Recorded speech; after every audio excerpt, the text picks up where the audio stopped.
Hello नमस्कार दोस्तों, कैसे उम्मीद करता हूँ अच्छे होंगे। तो आज की वीडियो में हम बात करने जा रहे हैं कि हम फंडेड अकाउंट कैसे पास कर सकते हैं, how to pass funded account. तो फंडेड अकाउंट पास करने से पहले फंडेड अकाउंट के बारे में कुछ आपको नॉलेज होनी चाहिए, जिसका सबसे पहले आता है कि फंडेड अकाउंट आप जब बाय करते हो तो वो कौन सी फंडेड फर्म से, फंडेड कंपनी का आपको बाय करना चाहिए। क्योंकि यहाँ पे बहुत फंडेड अकाउंट की कंपनीज़ हैं जो मतलब ज़्यादातर कंपनी जो पे आउट नहीं देती है आपको। पे आउट क्या होता है, जब आप फंडेड अकाउंट पास करते हो और आपने प्रॉफिट बनाया होता है उसको पे आउट बोलते हैं। तो आप सबसे पहले फंडेड अकाउंट जब आपने चैलेंज लेना है तो आपको सबसे पहले कंपनीज के बारे में पता होना चाहिए। देखो, जो मैं कंपनी के साथ काम करता हूँ उनमें से एक है फंडिंग पिप्स और दूसरी है एफ टी एम ओ। ठीक है, फंडिंग पिप्स और एफ टी एम ओ से मैंने दो पे आउट ले लिए हैं। मैंने ये पे आउट ले लिए, मैं आपको इस वीडियो में मैं उसको ऐड भी कर देता हूँ। ठीक है, फंडिंग पिप्स में मैंने लिया है ये पे आउट USD डॉलर, और एफ टी एम ओ से मैंने लिया है ये पे आउट, ये है ऑस्ट्रेलियन डॉलर्स। ठीक है, दो पे आउट मेरे आ चुके हैं। तो ये कंपनी टॉप 10 टॉप 5 में आती हैं, तो मैं इनके साथ काम करता हूँ, तो ये बहुत ही अच्छी कंपनी है। तो फंडेड अकाउंट खरीदने से पहले कंपनी के बारे में पता होना चाहिए कि कौन सी कंपनी अभी मार्केट में अच्छी चल रही है। तो in F T M O का 1 डेकेड मतलब 10 ईयर्स का एक्सपीरियंस हो चुका है। ये मतलब 10 ईयर से ज़्यादा ये काम कर रही है इस फील्ड में। फंडिंग भी 5 और 7 साल हो गए इसको भी। तो कंपनीज के बारे में हमने बात कर ली, तो अब हम बात करते हैं आगे। तो दोस्तों, हमने कंपनी के बारे में बात कर ली, अब हम बात करते हैं चैलेंज के बारे में। ठीक है, कि चैलेंज कि आपको 5K का चैलेंज लेना चाहिए या 10K का चैलेंज लेना चाहिए। 5K और 10K का प्राइस अलग होता है। आपको पता ही है कि जब आप चैलेंज लेते हो, आप अकाउंट लेते हो, उसमें फेस होते हैं। फेस 1 होता है, फेस 2 होता है, उसके बाद फिर आपका मास्टर अकाउंट आपको मिलता है। मास्टर अकाउंट में जब जो भी आप प्रॉफिट करते हो तो उसका आपको पे आउट मिलता है। वो आपको पे आउट मिलता है 14 डे के बाद, और इस डिपेंड ऑन यू कि आप 14 डे के बाद ये यूज़ करते हो या फिर वीकली चूज़ करते हो या फिर मंथली चूज़ करते हो। ठीक है, तो आप चैलेंज लेते हो। पहले आपने कंपनी सेलेक्ट कर ली, उसके बाद आपने चैलेंज बाय कर लिया। आपका 10K का 10,000 ये USD में होता है। ठीक है, USD डॉलर में होता है ये। और उसके बाद आपको फेस 1 पास करना है, फेस 2 पास करना है, फिर मास्टर अकाउंट मिलेगा, फिर पे आउट मिलेगा। इतना आपको पता चल गया। अब आगे बात करते हैं। इतना तो आपको पता चल गया। अब इसके बाद जब आपने ये बाय कर लिया, ठीक है, आपको पता है 2 फेज आ जाएंगे, फिर मास्टर अकाउंट होगा। उसके बाद आता है जो आपको सबसे पहले नोट करना है, वो करना है रूल्स। बहुत लोगों को रूल्स के बारे में नहीं पता। बहुत लोगों को लगता है कि हाइडिंग रूल्स हैं, बहुत लोगों को लगता है कि यार रूल कंपनी चिपके देती हैं और हमें वो पे आउट नहीं मिलता। ऐसा कुछ नहीं है। अगर आपने इनके रूल फॉलो कर लिए तो आपको पे आउट मिलना पक्का है। और इनके रूल बड़े सिंपल हैं, आप इनको सिंपल तरीके से समझ सकते हो रूल्स को। रूल्स में कोई बड़ा ये नहीं कि आपको नहीं समझना। आपने इनके 3 और 4 रूल्स हैं, बस वो ही फॉलो करने हैं, अदरवाइज आपने कोई फॉलो नहीं करना। सबसे पहले इनका रूल में आता है आपका डेली लॉस। ठीक है, फिर आता है मैक्सिमम लॉस, ये रूल्स में आ गया इसका। डेली लॉस आपका 500 होता है, इस अकाउंट की बात कर रहा हूँ। मैक्सिमम लॉस आपका 1000 होता है। ठीक है, फिर आप इनका आता है न्यूज़ बेस। न्यूज़ या फिर कोई इवेंट है जहाँ पे आपको न्यूज़ और इवेंट पे कोई ट्रेड नहीं लेनी, कोई ट्रेड नहीं लेनी, ये इनके रूल्स में आता है। और आपने एक ट्रेड में $300 लॉस नहीं करने। अगर ये लॉस कर दिए एक ही ट्रेड में, आई एम टॉकिंग अबाउट एक ट्रेड में, ठीक है, तो आपका अकाउंट ब्रीच हो जाएगा। तो ये इनके मेन रूल हैं, और इसके बाद कोई रूल नहीं है। और सबसे बड़ा, अगर किसी को नहीं पता चलता कि न्यूज़ इवेंट का कैसे पता करें, तो न्यूज़ इवेंट के लिए फॉरेक्स गूगल में सर्च कर लें, फॉरेक्स फैक्ट्री, और आपको आपकी नॉलेज भी इंक्रीज़ हो जाएगी। वहाँ पे न्यूज़ और इवेंट होते हैं। न्यूज़ आती है कि अब मतलब अपडेट रहती है न्यूज़, 1 मिनट में अभी क्या हुआ वर्ल्ड में, ट्रंप ने क्या बोला, वर्ल्ड में क्या हुआ, वॉर का क्या हुआ, वो न्यूज़ आती रहती हैं। और इवेंट भी उसके नीचे चलते रहते हैं कि लाइक 11 बजे कौन सा इवेंट है। ठीक है, और आपका उसके बाद मॉर्निंग में कौन सा इवेंट है, तो सब कुछ उसमें आता रहता है। तो ये बहुत ही इंपॉर्टेंट है। फंडेड अकाउंट करते हैं उनके लिए फॉरेक्स फैक्ट्री आपके गूगल में एक पे इसका भी होना चाहिए। ठीक है, एक स्क्रीन विंडो बोल सकते हैं, इसकी भी ओपन आप रख सकते हो। तो ये आ गया रूल्स। हमने सिंपल बात की है। ठीक है, कुछ ज़्यादा हमने कोई बड़ी लॉजिक वाली बात नहीं की कि जो आपको नहीं समझाए। आपका रूल, आपका अगर रूल इज़ वेरी सिंपल। आपको 3 और 4 रूल आपको फॉलो करने हैं। सबसे पहला है डेली लॉस, फिर है तो मैक्सिमम लॉस क्या है। न्यूज़, आपको न्यूज़ और न्यूज़ पर ट्रेड नहीं लेनी। न्यूज़ पर ट्रेड का मतलब है कि न्यूज़ के टाइम में ट्रेड नहीं लेनी। 5 मिनट पहले 10 मिनट पहले चल रही है वो बात अलग है, लेकिन तब ट्रेड नहीं लेनी। एक ट्रेड में $300 लॉस नहीं करना। तो ये है आपके रूल्स। अभी अभी इसके बाद मैं बात करने जा रहा हूँ नेक्स्ट लॉट साइज़ की। तो आपको लॉट साइज़ के बारे में बताता हूँ। तो दोस्तों अब हम बात करते हैं लॉट साइज़।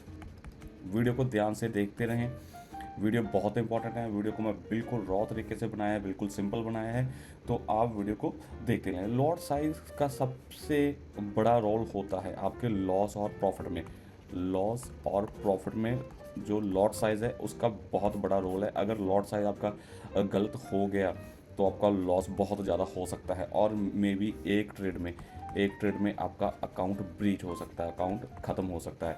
तो इसको बहुत ध्यान से कीजिए। और सबसे बड़ी बात है लॉट साइज़ डिफरेंट एसेट, मतलब अगर आप फॉर एग्जांपल आप गोल्ड कर रहे हो तो उसका लॉट साइज़ अलग होगा, आप बिटकॉइन कर रहे हो उसका लॉट साइज़ अलग होगा, आप नैस्डैक कर रहे हो उसका लॉट साइज़ अलग होगा, आप फॉरेक्स पेयर कर रहे हो उसका लॉट साइज़ अलग होगा। अभी इसके बारे में हम बात करते हैं। फॉर एग्जांपल, हम एग्जांपल नहीं, हम मानते हैं कि हमारे पास 10K का अकाउंट है। अगर आप गोल्ड को ट्रेड करते हो तो आप बिगनर हो तो आपको 0.02 से 0.05 लॉट साइज़ लेना चाहिए, ठीक है। BTC कर रहे हो तो आपको 0.10 से लेकर 0.20 तक ही लेना चाहिए। सेम नैस्डैक में 0.10 से 0.20 लेना चाहिए। फॉरेक्स का डिफरेंट है, कईयों में 0.50 और 1 भी हो जाता है। It's different, it depend on कि आप कौन सी करेंसी में कर रहे हो। तो लॉट साइज़ ये आप क्लिक करके रख लें, इससे ज़्यादा लॉट साइज़ आपने नहीं बढ़ाने। अगर इससे ज़्यादा लॉट साइज़ बढ़ाओगे फिर अगेन लॉस आपका एक ट्रेड में हो जाएगा और आपका अकाउंट हो जाएगा ब्रीच। और सबसे बड़ी बात है कि इसमें आप लॉट साइज़ को ध्यान रखते हुए आपका लॉस और प्रॉफिट दोनों ही अच्छे हो सकते हैं।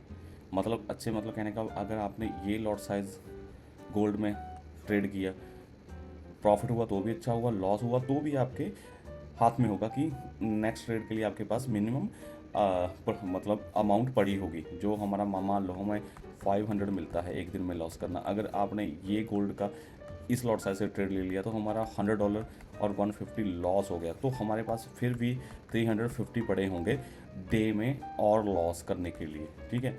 मतलब मैं नहीं कहता भी ये लॉस करो, लेकिन फिर भी हमारे पास पड़े होंगे, हमारा क्लोज नहीं होगा। अगर इसी जगह पे अगर मान लो आपने लॉट साइज गोल्ड में 0.10 कर दिया तो आपका विदिन 5 मिनट ठीक है, विदिन 5 मिनट आपका अकाउंट ब्रीच हो जाएगा, आपका अकाउंट हो जाएगा ख़त्म, आपका अकाउंट ख़त्म हो जाएगा। तो लॉट साइज मोस्ट इंपॉर्टेंट है, ये स्क्रीनशॉट लेके रख लो। ये बिल्कुल मैंने एक्सपीरियंस किया है, बिल्कुल सिंपल लॉट साइज है, इनमें प्रॉफिट भी अच्छा हो जाता है अगर मूवमेंट आपकी तरफ चलेगी। अगर आपके अंगेंस्ट चलेगी तो भी लॉस इतना बड़ा नहीं होगा। और सबसे बड़ी बात, हमने जो ट्रेड लेनी होती है वो मोमेंटम लेनी होती है। मोमेंटम मतलब होता है जिस भी चीज़ में मूवमेंट ज़्यादा है। For example now day oil में मूवमेंट ज़्यादा है। अगर आपको अच्छा एक्सपीरियंस है और आपको प्राइस एक्शन रीड करना आता है, प्राइस एक्शन का भी मैं नेक्स्ट में बता रहा हूँ, प्राइस एक्शन अच्छा रीड करना है तो ऑयल में आप मूवमेंट ले सकते हो। अगर मान लो ये प्राइस एक्शन है, ये सपोर्ट के पास आ गया, ये रेजिस्टेंस के पास आ गया, ये फिर सपोर्ट पे रेजिस्टेंस, अगर आप यहाँ पे एंट्री, ठीक है, सेल साइड, और यहाँ पे एंट्री बाय साइड, अगर आपको इतना चार्ट का मालूम है तो आप मोमेंटम, ठीक है, ले सकते हो एंट्री एग्जिट, और आप एक अच्छा प्रॉफिट निकाल सकते हो और आपका अकाउंट हो सकता है पास। तो ये था हमारा कि हम किस पेयर में कितना लॉट साइज से हम ट्रेड कर सकते हैं और मोमेंटम हम कहाँ कर सकते हैं। ऑयल में भी पूरा फुल मोमेंटम है, गोल्ड में भी मोमेंटम चल रहा है, ठीक है। तो ध्यान से कीजिए, रिस्की भी हो सकता है, लेकिन जिसके पास एक्सपीरियंस है, प्राइस एक्शन का चार्ट पैटर्न जिसको आते हैं वो आराम से कर सकता है। अगर आपने चार्ट पैटर्न और प्राइस एक्शन सीखना है तो फॉलो कर सकते हैं, मेरी वीडियो जाके चेक कर सकते हैं। मैंने चार्ट पैटर्न पे मतलब प्राइस एक्शन की कैंडल्स पे वीडियो ऑलरेडी मैं बना चुका हूँ। अभी बात करते हैं हम आगे नेक्स्ट स्टेप में कि इसका कौन सा है। तो दोस्तों अभी तक हम इस वीडियो में देखा कि हमने कौन सी कंपनीज़ का फंडेड अकाउंट बाय करना है, उसके रूल्स क्या हैं, उसका लॉसेस क्या है, और हमने ट्रेड किस एसेट में करनी है। ठीक है, मतलब गोल्ड में करनी है, बीटीसी में करनी है, ये अब तक हमने सीख लिया इस वीडियो में। अब हम बात करते हैं मोस्ट इम्पॉर्टेंट की प्राइज एक्शन। इम्पॉर्टेंट तो पहले भी है, लेकिन पहले मैं आपको डराना नहीं चाहता ये चीज़ से। अगर आपको प्राइज एक्शन आता है, फॉर एग्जांपल ये कैंडल्स हैं, ये प्राइज एक्शन है, ठीक है, ये डाउन कैंडल आ रही है, ये ऊपर चला गया और ये फिर डाउन की साइड। मैं जस्ट आपको एग्जांपल दे रहा हूँ ये प्राइज एक्शन का, ये प्राइज एक्शन है, ठीक है, ये कैंडल्स हैं। अभी इसमें आपने क्या करना है, प्राइस एक्शन में क्या देखना है, प्राइस एक्शन में आपने देखना है सपोर्ट और रेजिस्टेंस। रेजिस्टेंस अगर स्पोर्ट्स आपको सपोर्ट आता है, ठीक है, ये वो खेलने वाला सपोर्ट नहीं है, ये सपोर्ट है। ये आपको कहाँ पे आपकी सपोर्ट मिली, यहाँ पे आपको सपोर्ट मिली, यहाँ पर रेजिस्टेंस मिला।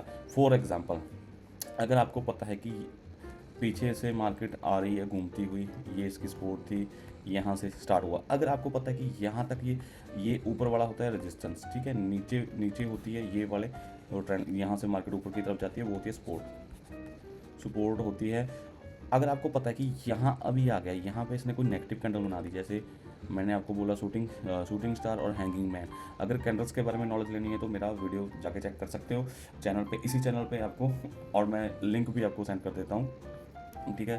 आपको पता चल जाएगा आपको पता चल जाएगा कि हैमर से शूटिंग स्टार क्या होती हैं, जो रेजिस्टेंस और सपोर्ट पे अच्छा हमें ट्रेंड दे सकती हैं। मान लो आपको पता चल गया कि रेजिस्टेंस है, यहाँ से मार्केट नीचे की तरफ आएगी, तो आप यहाँ पे कैंडल देख के कंफर्मेशन लेके यहाँ पे सेल कर सकते हो, और आपका टारगेट नेक्स्ट सपोर्ट के आसपास आएगा। फॉर एग्जांपल हम लेंगे गोल्ड का, ठीक है, ये प्राइस चल रहा है गोल्ड का 4780। आपको पता है कि अभी यहाँ से नीचे आ गया, तो आपको पता है कि नेक्स्ट सपोर्ट है जो ये वाली है, ये है 4760। तो आपने 20 ये वाले 20 डाउन जो डॉलर हैं वो कैचअप कर लिए 0.02 और 0.05 से, तो आपको 100 से लेकर 150 तक का प्रॉफिट हो जाएगा। डिपेंड करता है कि आपने कितने डॉलर कैचअप किए। तो ये है सपोर्ट एंड रेजिस्टेंस का कमाल। ऐसे ही अगर सपोर्ट पे आ गया तो आप ऊपर के लिए बाय कर सकते हो, यहाँ पे सेल कर सकते हो। ये है प्राइस एक्शन, ठीक है। इतनी अगर आपको समझ आ गई वीडियो तो लाइक और शेयर जरूर कीजिए, अपने दोस्तों के साथ भी वीडियो को शेयर कीजिए। अभी मैं बोलता हूँ एक लास्ट कि इसमें ये मोस्ट इम्पॉर्टेंट चीज़ है, डेली लॉस मोस्ट इम्पॉर्टेंट है। ये अगर आपने ये इसको नोट कर लिया ना तो आपका पास हो जाएगा फंडेड अकाउंट, ठीक है। फॉर एग्जांपल आपके पास 500 है लॉस करने के लिए 10,000 के फंडेड अकाउंट में से, ठीक है।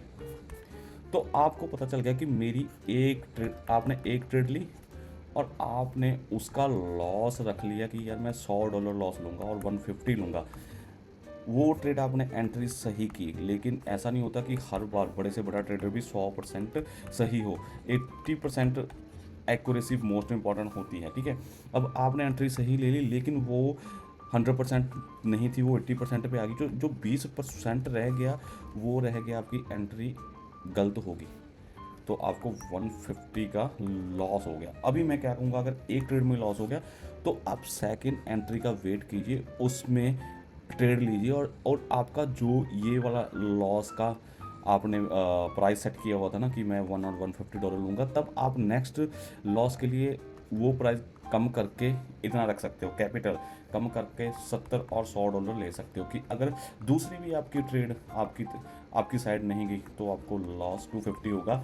नए ट्रेडरों के लिए ये 250 लॉस इनफ है, क्योंकि अगर बड़ा लॉस होगा तो रिकवर नहीं होगा और डे ज़्यादा लग जाएंगे। तो मोस्ट इंपॉर्टेंट है कि आपको लॉस कैसे आना चाहिए। और इसमें सबसे बड़ा है कि अगर $300 एक ट्रेड में आपका लॉस हो गया तो आपका अकाउंट फेल हो गया। इस चीज़ का मोस्ट इंपॉर्टेंट याद रखें। अब इसमें भी लॉजिक है, ऐसे नहीं है कि आपने एक मान लो गोल्ड की एक ट्रेड ली और एक में 300 हो गया, वो तो आपका है एंड हो गया, ठीक है। लेकिन अगर गोल्ड की आपने एक ट्रेड ली, उसमें 100 का हो गया, फिर दूसरी में 100 का फिर हो गया, फिर तीसरी में 100 का फिर हो गया, तो ये 3 जोड़ के भी 300 हो गया ना। लेकिन ट्रेड आपने 3 ली है, लेकिन एक ही एसेट में ली है, तो वो कहते हैं कि एक ही एसेट में, मतलब गोल्ड में, ठीक है, $300 लॉस नहीं होना चाहिए, या फिर BTC में $300, या फिर आपका नेस्टैग में, मतलब एक एसेट में आपका $300 नहीं जाना चाहिए। गोल्ड में 100 चला गया, BTC में 200 चला गया, नेस्टैग में 100 चला गया, तो टोटल हो गया $400, ये चल जाएगा। लेकिन किसी एक एसेट में $300 नहीं होना चाहिए, तो आपका अकाउंट ब्रीच हो जाएगा, ठीक है। तो ये भी मोस्ट इंपॉर्टेंट थिंग है कि आपको पता होना चाहिए डेली लॉस और पर ट्रेड लॉस। तो आप, मैं होप है कि आपको वीडियो बहुत सिंपल तरीके से समझाइए, आपको समझ आ गया होगा। सेकंड चीज़, अगर आप नए हो तो आप ओवर ट्रेडिंग मत कीजिए। आप सिर्फ और सिर्फ एक दिन में 2 और 3 ट्रेड लीजिए बस, इससे ज़्यादा कोई ट्रेड नहीं लीजिए। अगर आपको प्राइस एक्शन नहीं आता तो मेरे को फॉलो कर सकते हो, मैं आपको प्राइस एक्शन के बारे में बता सकता हूँ। लेकिन without price action don't by any account, ठीक है।